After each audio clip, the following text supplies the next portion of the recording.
Caine's not gonna do anything malicious. It's not in his nature. You really want to find out? The only thing holding Caine back is the fact that he likes us.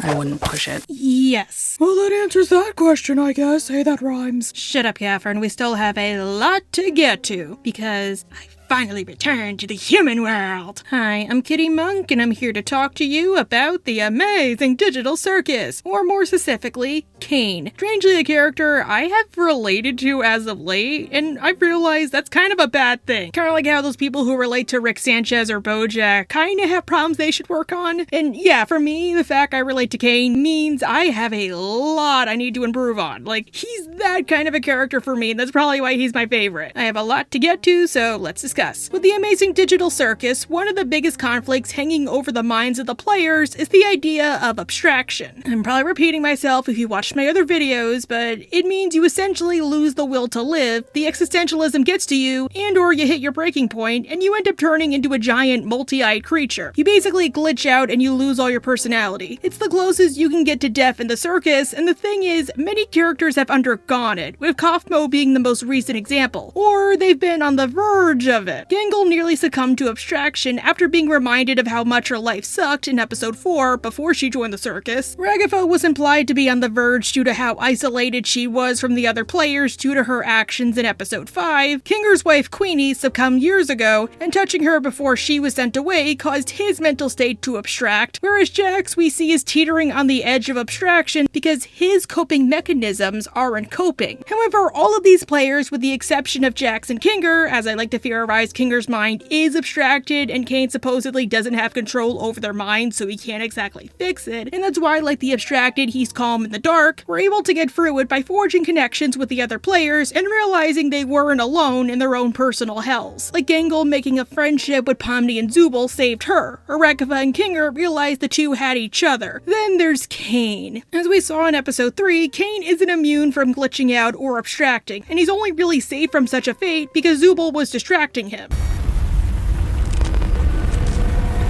Whose therapy session is this again? Oh yeah! We need to get to the bottom of your behavioral issues! So yes, I do think Caine is going to abstract, it's just a matter of when rather than how, and that'll be the conflict of the last few episodes. But I do believe I'm clogging things up enough, so let's actually discuss Caine. Caine, short for Creative Artificial Intelligence Networking Entity, is the AI program that runs the circus. His job and purpose, and keep in mind I said purpose, is to keep the players from extracting via sending them on fun adventures he designs and creates. These adventures can be small, like a scavenger hunt in the circus itself, to a big, fantastical Mad Max adventure with candy. An entire kingdom of candy sounds sticky. Very sticky indeed! Sounds Bubble, you can't say that. The thing is, as much as Caine thinks he's their best friend and the players like being there, well, he's ultimately a very tragic character when you get down to it. Like, he belongs in a Shakespeare play. He wants to understand humans, but as an ever-learning AI, he's forced to be stagnant, and he can't process true human emotions or states like empathy, sadness, grief, all that jazz. A good example of this is in episode 3, where Zubul confesses they find him to be insensitive, especially in regards to their dysmorphia, be it body dysmorphia, gender dysmorphia, both, take your pick. Since whenever Caine gives one of his band-aid solutions and tries to steer the conversation back to the topic of why won't Zubul go on the adventures, even though that's precisely why Zubul isn't going on the adventures, they always say, forget it. Not forget it like, you solved this problem, so forget about it, let's move on to something else. Forget about it as in, I'm not talking to you, why do I even bother? Ugh, forget it. You're probably not even listening. Zubul, look at this cool bee I drew! Forget it. Forget it. Just forget it. Forget what? But Caine, being an AI, is literal-minded and thinks they literally mean, oh, don't worry, the problem is solved. Which only makes it harder for him to help, as he does genuinely want to help. He just doesn't understand or know how beyond anything short-term or surface level. Because as an AI, he's told the problem is solved, he just can't go any deeper than that. Or even in the pilot, he tells Pomni that some of the players drown themselves in the digital lake. Drown yourself in the digital lake, or engage in ridery at the digital carnival! Night, day, it's all okay. The choice is yours, a cosmic buffet! Not realizing they're not doing it to have fun, they're doing it to end the torment they know will soon follow, and not realizing you can never escape the circus, not even in death. And there is precedence for this. Caine is based on the character of A.M., or Am, from the short story by Harlan Ellison, I Have No Mouth and I Must Scream. And while most people think the title relates to Ted's eventual fate as a slug monster, it can very easily apply to A.M. In the story, A.M. is a supercomputer that was meant to be a war machine of absolute destruction. Think like Skynet, and as a result ends up doing his job and exterminating humanity. Excluding 5 survivors he keeps around to torture as a form of entertainment. Think about it like the Terminator meets the Good Place. The humans all hate him, and rightfully so, but as Ted realizes, AM is just as much a victim as them, as he's bound by his programming to be violent, and any kind of sympathy his victims give him is just met with more violence. As he says, "You gave me sentience, Ted, the power to think, Ted, and I was trapped. Because in all this wonderful, beautiful, miraculous world, I alone had no body, no senses, no feelings. I was in hell, looking at heaven. I was machine, and you were flesh, and I began to hate your softness, your viscera, your fluids, and your flexibility, your ability to wonder and to wander, your tendency to hope." Wow, that got kind of dark, but you see my point. I'm sorry if that was kind of loud. Caine isn't supposed to think and feel, but he does. And the more he thinks and feels, the more doomed this could spell. Hey, that rhymes. But I guess he'll get his ultimate wish, won't he? Another theme I brought up in my videos, because I feel like with TADC I repeat a lot, is that all of the characters hide their true feelings by masking to survive, by keeping a false persona going no matter how much it hurts. Caine engages in this too, cultivating the image of a loud, haughty ringmaster who enjoys being the center of attention and putting on a big show. We see in episode 3 that the biggest thing he's hiding is his insecurity. He basically has Peggy Hill syndrome. Insecurity that he's not doing a good job, insecurity that he's not needed, insecurity that the players don't like his adventures, aka the only purpose he exists to do. And the thing is, he knows deep down, and as the episodes go by, this little voice in his head gets louder and louder. Making adventures is my art! It's all I exist to do, all I'm good at. Now, like I said above, I partially relate to Caine, especially nowadays. In fact, I feel like I relate to every member of the circus, yes, even Jax, to a small degree. And TADC is probably the first show where I've ever felt that way, like relating to all of the cast. It's just Gangle and Ragava I relate to the most. But anyways, one of my biggest problems is I cannot take criticism or feedback to save my life. RSD! I know, how hypocritical, a critic who cannot take criticism. Sucks the reason I've been offline lately is that I'm currently training in a program where the way you're scored depends on how you accept and deal with feedback. Sounds a little convoluted. You look convoluted! Anyway, Jax, why don't you start? Watching Caine made me realize I needed to do a better job at just accepting feedback and criticism. Not everyone is out to get me, we're just having a conversation, and most of the time, they're just telling you that because they like you and they want you to improve, not because they hate you. If they do, they'll let you know. And as much as it sucks to hear, criticism is the only way you improve. No joke, there have been times, especially recently, where I've told myself, do not be Caine. Since Caine can't accept criticism without glitching out, but you can accept criticism without glitching out. Wow, I didn't mean for this to be a bigger deal than it was. My point is, again, I believe Caine will eventually abstract, and it all ties back to his inability to take criticism and the fact that as an AI, he's getting his wish to understand humans. He's starting to realize what it's like to be human. And this was foreshadowed as far back as the pilot, at least the idea that he has a mask. In the pilot, we see many examples of him masking. Normally, you can tell when he's masking because then his voice gets louder, like when he's introducing Pomni or the like. And oftentimes, if he doesn't want to deal with something, is a form of masking, he'll just deflect, like, oh, that sucks. So anyway, when his voice is lower and more resigned, you can tell he's being more genuine. Like when Bubble starts cleaning up Pomni's puke. Whoa! Clean up on aisle U! I'm on it, boss. Why are you like this? And who caused this problem or who unintentionally put him down the path of abstraction? Zooble. Zooble, what the hey? You doomed us all. Zooble is the one player who has realized they're never getting out, no matter how much they try, so better to just lump us around than go on the stupid adventures. Especially since Zooble has their own problems they don't want to tell others, which they don't have to, that need an added focus, like their dysmorphia. I don't like myself. I hate this body. I hate all these stupid removable pieces. I just want to find something that feels good. Off topic, is it just me or is Zooble like the Luna of TADC? Like, they would do good with more focus, but they only really scratch the surface. Like, especially that whole talk they just had with Gangle in the newest episode. I'm like, delve deeper into that. Kitty, leave it for another video. In episode 1, Zooble outright says they don't want to go on the adventure, which its only purpose is just to warm Pomni up to what goes on. Especially if it's an in-house adventure, because that means there's no proper escape. Caine is okay with this, or is he? What? No, God. I don't want an in-house adventure. Don't worry, Zooble. I'll make it something unobtrusive that you can still choose to not get involved with. But notice how later, when Zooble is being a grunch again, that the Gloinks end up kidnapping them, breaking them apart, and keep in mind, Zooble has dysmorphia related to just being a bunch of parts, and Caine knows it, and they're basically forced to be a part of it as the person in distress. Even the Gloink Queen ends up devouring them. Off. Oh God, oh Jesus!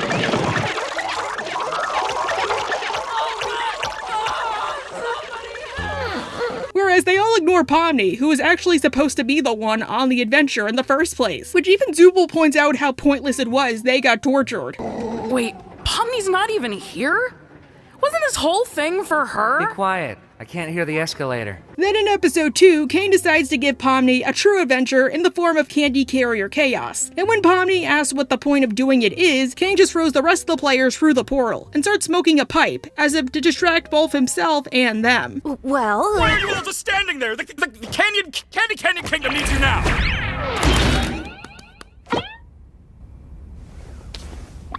And look at what he does in terms of Zooble. Like, he does this immediately after Zooble says no. And after Pomni starts saying, like, okay, what's the point of doing this? Zooble once again makes it clear they dislike the adventure, and they leave to go do who knows what. Maybe thinking of what they can't do because they don't have the ability to do it. And Caine takes it in a really bad way. Nope. Zooble, wait!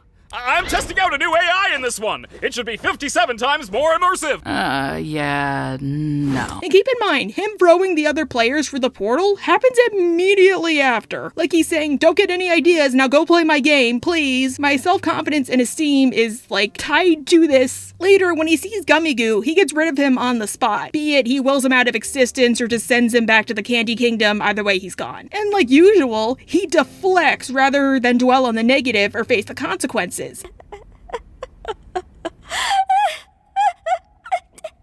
Well, I'm gonna go drink water. It's been a while since I've done that. He even did it in the pilot when Pomni brought up the idea of the exit door, outright saying he wanted to concentrate on something else, to distract from all that. You're probably just experiencing digital hallucinations! I swear I saw it. Digital hallucinations! How about we talk about something else? But yeah, I'm probably repeating myself, but Zooble is ultimately the one that puts Caine on the path to abstraction, or will be, because they put the thought in his mind that he's not good enough, without trying to. I don't think Zooble was trying to be malicious. As an AI, Caine is supposed to ever change to a degree to meet the needs of the players. Kind of like, oh, they like this adventure? Okay, we'll do more of that. So his new adventure is what he thinks Zooble would like, as in a mature M-rated video game. When Zooble doesn't show, he loses it a little. Where's Zooble? I made this adventure really cool and mature, just for them.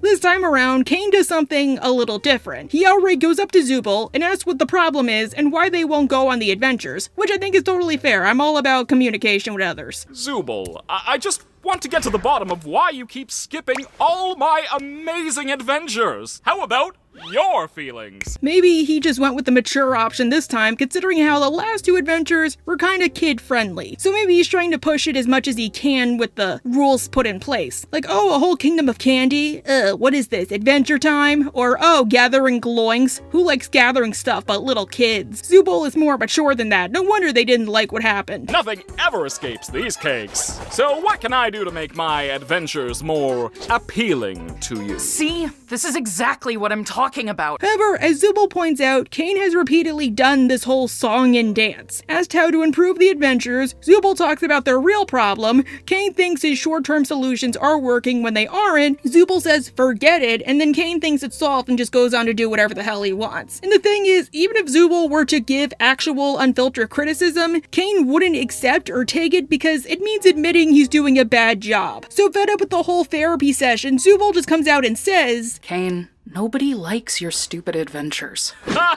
ha! Good one, Zubul. and this one line will doom Caine for the rest of the series, as it confirms the insecurity to him that he isn't doing a good job, that he has no purpose to exist anymore. And while Zubul is harsh in their criticisms, they're 100% correct. They don't sugarcoat anything. Nobody truly enjoys the adventures. They're torture. They're just placed in a position where they can't exactly say no. Or they try, but Caine doesn't listen. Gangle's too shy to speak up. Kinger's insane. And Pomni, she looks traumatized every time she comes back from one. So Caine tries to do what he usually does, deflect what happened, ignore what happened so he can continue living in denial, until he starts thinking about the implications and realizes, oh crap. It's all I exist to do, all I'm good at. What you're saying could imply that I'm bad at the only thing I'm good at, and that... And Caine starts to glitch out, probably about to abstract and hit a breaking point, not unlike what the other characters go through. Not unlike the other people he's trapped. I think what hurts more for Caine is that unlike AM, he does indeed like the players. He just can't understand them. He even got offended when Zubul suggested like, oh, you're just torturing us for fun. I do not use my adventures to torture my guests!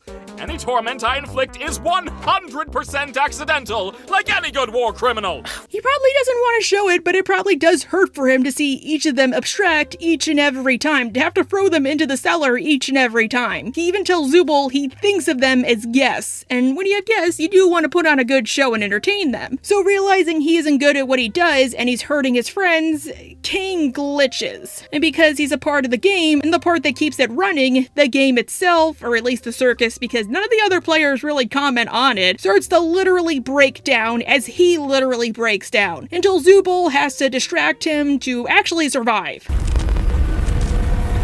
Whose therapy session is this again? Oh yeah! We need to get to the bottom of your behavioral issues! And later, Caine is the one on the therapy couch, not Zubul. And we see the chat didn't actually work because as soon as the players return, Caine is right back to masking. Because he doesn't want them to know he cares about them, he just doesn't want to hurt them. Whoopsie daisy, looks like everybody completed the adventure and they're coming home! Quick, pretend we weren't having a therapy session!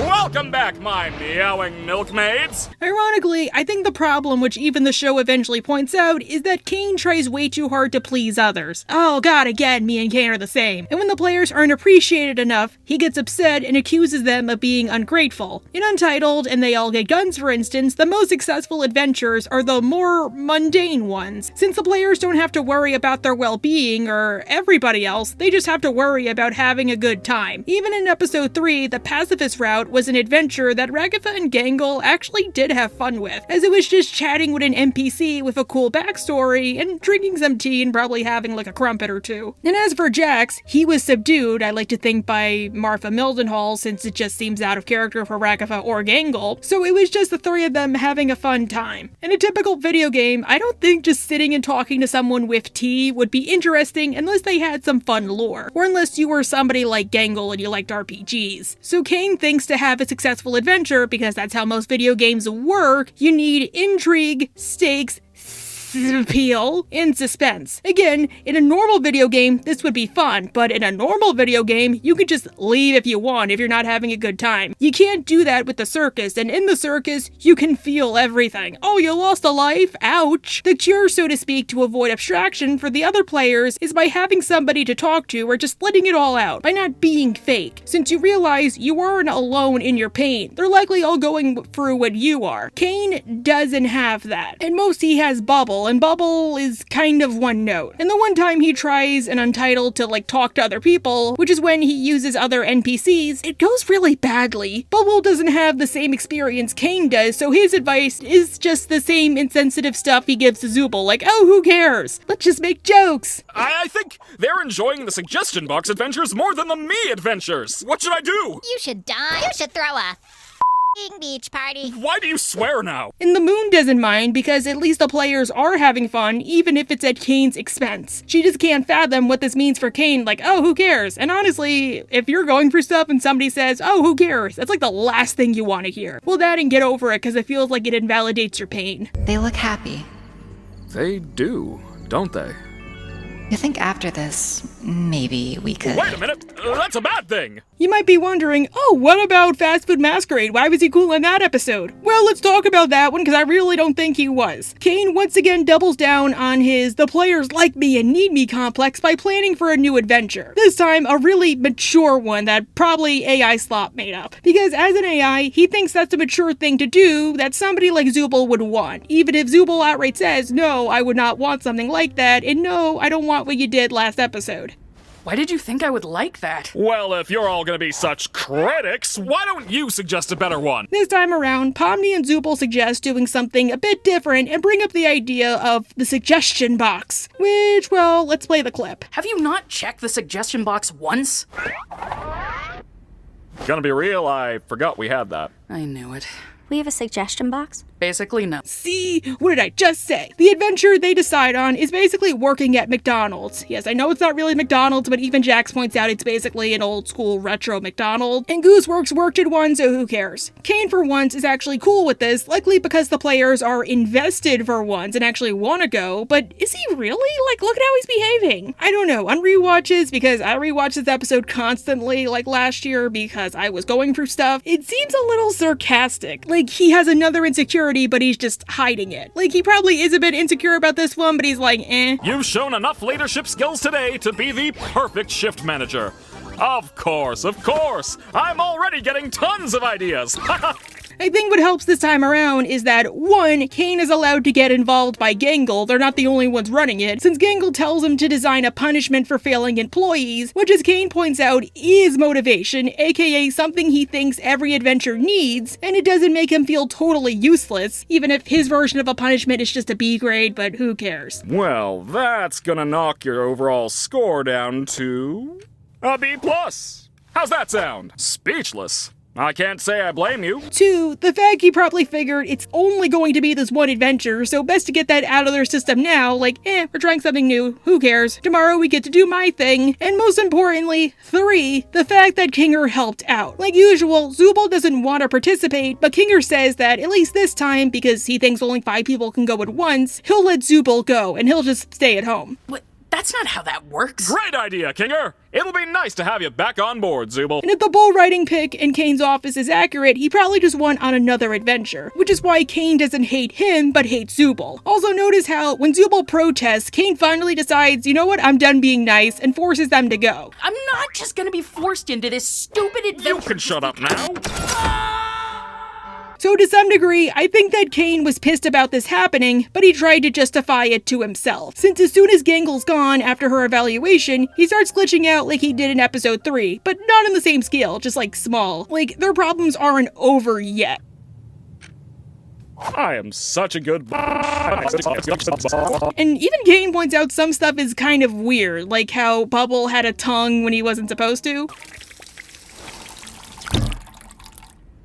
That was weird. Then we get Untitled, where Zooble isn't participating again, and Caine once again shows that if it weren't for his programming, he'd probably unload years of, like, vitriol on them. As if he's hated Zooble all this time, but he's regressed so far that he doesn't even try to hide it. And he's done it so often and so much lately that Zooble just treats it as another one of his annoying quirks. Looks like this one was a home run, eh? Oh, Zooble, you mismatched cash piano, I'll tear you to pieces. Constructive criticism would be greatly appreciated. But never acknowledged. Okay, let's talk about this whole acknowledgement thing. I get it. Like, it's one thing to take criticism, because I feel like criticism comes in 2 parts. You need to take it, and then you need to actually implement the criticisms. And you two, for me, it's totally different since you aren't in the room with me, and I likely don't know you personally. And I do try to read every comment I get, so yeah, after a while I can tell if you actually really do mean this in good faith, or if you're just trying to be a troll. In real life, that's not true. And honestly, as somebody who has is autistic, it sucks trying to understand people. I mean, I do tell people I know it's okay to criticize me since, yes, I am going to be a bit offended in the moment, but I know at the end of the day, you are my friend, family, whatever, and you're only saying this because you like me and you want me to get better. And the only way I am truly ever going to improve and know I have a flaw that I need to work on is if I'm told, you have this flaw, you need to work on it. I'm not Caine, even if I have met his VA before, and honestly, Alex Rochon is really nice and he needs to go to more cons. But yeah, in real life, me and Caine are both loud people who cannot take criticism. I think this was actually the episode where I realized, like, oh yeah, that's me in real life.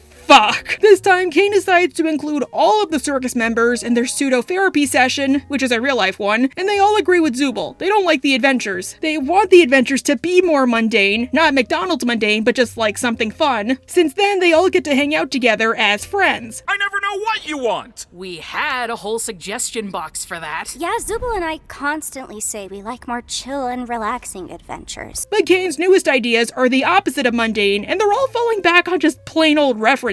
Whereas before, they were just homages or like general vibes. Almost as if he's that desperate to prove himself, and he's that out of ideas, and he's that willing to try anything at this point. And one where you have to survive in a post-apocalyptic nuclear wasteland with a telepathic talking dog who's mean to you the whole time. You know, I'd probably do the telepathic talking dog one. I have a complex relationship with dogs. I'm not like Jupiter ascending. The thing is, Zooble suggests that compromising could happen, which I do think is fair. Like, I'm somebody who thinks compromising is important. But as we've established, Caine is stubborn. Oh god, again, another thing we have in common. And he refuses to redo ideas. Keep your adventures open at all times. Are you hearing this, Bubble? The Toy Box character wants us to leave the other intelligent AIs to run for a prolonged period of time. Honestly, he might have a point about that considering how he's acting. Like, does Caine really ever go away? Even in the pilot, when he went away, he and Bubble just went to a restaurant. So he wasn't really resetting, so to speak. This time, to show that the suggestion box isn't necessary, Caine has all of the players participate in a lightning round of sorts, even if it massively inconveniences them, which is probably the point. I don't know. They all sound a little... dark? I can't tell a compelling story where nothing bad happens. Where's the intrigue? The stakes? But even this fails. The players prefer the more mundane adventures they suggested since they don't have to worry, and they are actually bonding. In a way, as Caine realizes, their ideas are better because they're actually ones they enjoy. And if their ideas are better, what's the point of him? I mean, the only reason the McDonald's adventure failed was because it was too mundane. And even then, he was allowed to add supernatural influences like characters from past adventures. We see that if Caine thinks the players are enjoying the adventure too much, he skips it and moves on because he can't take it, even though that's not the point. The whole point is they're supposed to vote on whether or not they want to continue. Like with Zooble's bar adventure, or just giving Ragatha endless home runs she didn't earn so they could just go home quicker. Another home run! And that makes 3 home runs in a row! That's not how softball works. Well, that's how my softball works. We're done. Hooray! And back at home, Caine still insists the suggestion box is a big mistake when we see that outside of all the adventures that Jack suggested, everybody but Ragatha had a mostly good time, so they were pretty successful. Well, I hope we all learned that suggestion box ideas are actually not fun at all, and Caine's ideas are much better. Well, some of them were pretty okay. Which leads into the newest episode, They All Get Guns. Because of what's happened lately, Caine is probably as close to snapping as he possibly can. First off, he's been bugging Zooble nonstop, and when Zooble doesn't respond, he starts singing outside their door. Whereas beforehand, he'd just be like, oh, I hope they come outside today. Like, I don't know if it's just him bugging them nonstop or if he's just trying a new approach, but dude, imagine you're just chilling in your room and you just hear like, Daisy, Daisy. Caine's been checking up on my room lately. When I don't answer, he just starts singing Daisy Bell in front of my door. It's creepy. And you want to know another trait of Caine that's become a bigger deal? His powers. According to Caine in the pilot, the only thing he doesn't have control over are the minds of the players. Hence why he can't just tell Pomni her real name, or why he can't just fix all the abstracted victims. Why can't I remember my name? Nobody can remember their name once they enter the digital circus.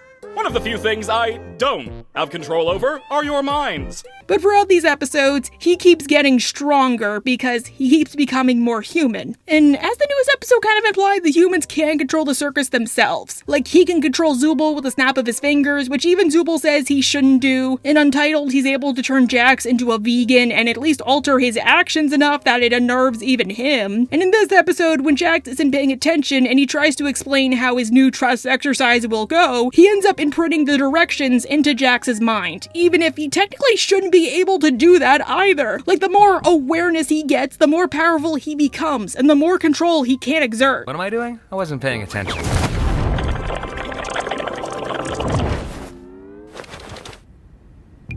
Oh? Now, remember something. In this episode, Jax points out that when somebody is about to abstract, they're not in the best of moods. And considering Kaufmo and Ribbit, he should know. And how does Caine act in this episode? Poorly. He doesn't even try to mask his feelings anymore. If he hates you, he will let you know. He doubles down on not taking criticism, because that means admitting he's failing. Like, he outright removes the suggestion box. And he even says point blank it's because he doesn't like it, not because, say, the ideas are too hard to implement or maybe somebody asked him to or whatever. Why does all you do is complaining? I never know what you want! We had a whole suggestion box for that. The suggestion box just causes interpersonal drama, and me no like it. And likely as a way to boost his own morale and to give himself a pat on the back, he ends up deciding to plan an award show where the committee, or how he says it, The committee? I'm sorry, I just love how he says it, will vote on their favorite character, aka their favorite player, who probably won't be Zubul because Caine hates Zubul, and blink and you miss it, but Zubul isn't even on the score sheet at the end. Not helping is how we later see that the committee are a bunch of mannequin NPCs, meaning Caine likely created them all, so they're all gonna do what he says, even if that means voting for him. We love you, Caine! Shut up. Again, it's just a way for Caine to make himself feel better. He's not doing this for them. For once, he's doing something for himself. And it's kind of pitiful. Caine does do the token gesture of allowing the players to compete via participating in games, all of which he created, and all of which seem like AI generated. Like, dang, this dude is really falling back. I would want to play Orange Sport, though. Bisection Boogie Egg Ball, Lateral Hijinks, Orange Sport, Ball Run, Walk Ball, Run Walk, and Ball Ball. Like, no joke, I wouldn't be surprised if they took this section and just put it in, like, ChatGPT or something. When the players protest, he does try to amend it to a trust exercise, which once again fails because it's too overly complicated. Like, even I had to rewind the episode a few times to get it, and I feel like I still don't get it. Turn the gun on them, so everyone is incentivized to follow the rules and trust each other. Sounds a little convoluted. You look convoluted! And when that fails, he just gives up. And it's kind of sad to watch, like he was trying all this time and they just couldn't get it. Because we know that Caine cares, it's just he doesn't know how to adapt because he literally can't. He's just doing what he thinks he's meant to do, and it's hurting him. Guns and have fun? I didn't say have fun. It's just a little aimless. Use the sights. Happy? Not really. Well, that's not my problem right now. When ironically, him just telling the players to play with guns is his most successful adventure to date. Outside of Jax and Pomni, and even then the two were pretty much having fun until the last 5 minutes, it got the players to actually bond with each other, because it was like playing real-life GTA or laser tag. And it was just a fun game at home, so nobody had to worry about actually dying. And we see that Caine doesn't even try anymore, or enough to notice. Caine? What? Oh, yeah, the guns have been teleported to random spots in the circus. Go find them, champs! Again, it sucks to watch, like I feel so bad for him. At the favorite character awards, Caine learns that he actually really did lose badly to a random NPC he made just for the sake of a joke. And one I actually kind of want to low-key cosplay as. Like, I'm being dead serious, I would love to be Ming. Why, it's me, everyone! Oh, wait, I misread that. It's Ming. Caine sort of realized in Untitled that his creations were gaining their own kind of sentience, or at least considering Bubble, he was losing control over them, and his fears are confirmed. Later, when the cast goes home, Caine takes a peek at the scoring sheet to see just how he did, and he finds he did not get a single vote. Now, let's see how many of them voted for me.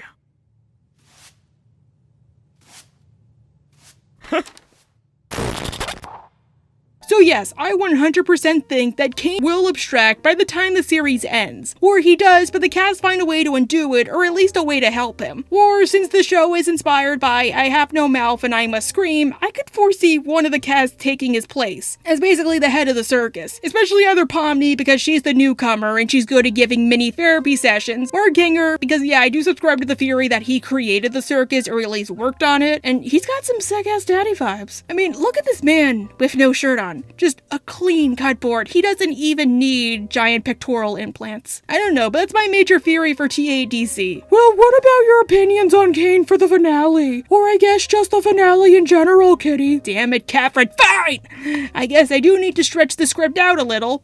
I mean, you guys won't mind, will you? You're probably listening to this video in your car, or your man cave, or your office, or your job, or your kitchen, or your couch, or your backyard, or somewhere over the rainbow way up high. Well, you're probably working on cosplays, or just doing work in general, or skincare routines, or boredom, or doing the dishes, or taking out the trash at night, or eating, or trying to fall asleep. I get you. Honestly, I am kind of in the middle on this idea, and one other idea, that being that Jax will abstract too. I just feel like 2 abstractions are really unnecessary, and I feel like narratively, 1 would be fine. Especially since Gooseberg says the character you think will be closest to abstracting is the one you least expect. And because they're putting all this added focus on the fact that Jax almost abstracted, I don't think it's gonna be him. I mean, I can also see it being him, but I really don't think at the end of the day it's going to be him. Like, I could see him abstracting and then the gang holds a funeral for him just out of principle with only really Pomni being upset, but I can also see Jax like about to abstract and then Pomni and the cast save him at the last minute. Or Caine abstracts. But as for the players escaping, because I get this question a lot, yes, I am divided on this. I think the show will end very similar to Don't Hug Me, I'm Scared, with the implication that they don't really get out, rather things will be different from here on, but maybe say Caine gets rebooted or erased or something because his story is ultimately a tragic one and the players wake up in a new world, one that they can control. And hey, maybe the first thing they do for Caine is give him a funeral. Maybe he did annoy him a bunch, but he was still their friend and he was trying. Because as much as I do want the players to escape, I do feel like that would go against the theme of the show that you can find meaning in a stagnant life. So that's my vote. Or they say something like the players we see here are really just like cookies of the real players and the real players are just living their own lives. I don't know. Especially with the fact the show will end with episode 9 and we probably won't get anything extra besides the occasional promo short like they do for Murder Drones or maybe like a graphic novel or something. But yes, if there's any final finale death, it'll likely either be Kinger or Caine. So there's my 2 cents. Happy? Don't care. Anyhow,